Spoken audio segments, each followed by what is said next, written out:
L'impegno mondiale per fronteggiare il rischio climatico è ben visibile dagli accordi delle Nazioni Unite, quali il Protocollo di Kyoto e gli accordi di Parigi. Le emissioni di anidride carbonica, però, rispetto all'epoca preindustriale, sono cresciute del 40%, in particolar modo nel continente asiatico.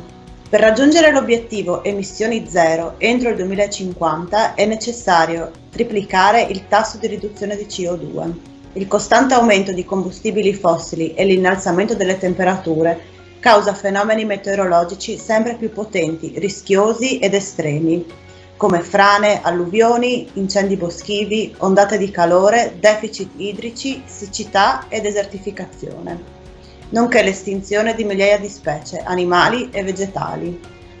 Pensate che 6 degli ultimi 10 anni sono stati più caldi di sempre. Cosa possiamo fare?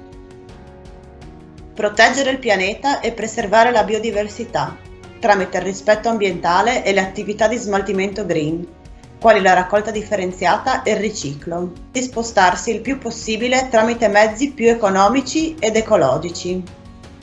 Puntare al biologico, dunque all'agricoltura e al preferire prodotti a chilometro zero. Qualora possibile, investire in fonti energetiche rinnovabili ed efficienti. Per approfondire questa e altre tematiche sulla sostenibilità, iscriviti al corso di base sullo sviluppo sostenibile dell'Università di Udine.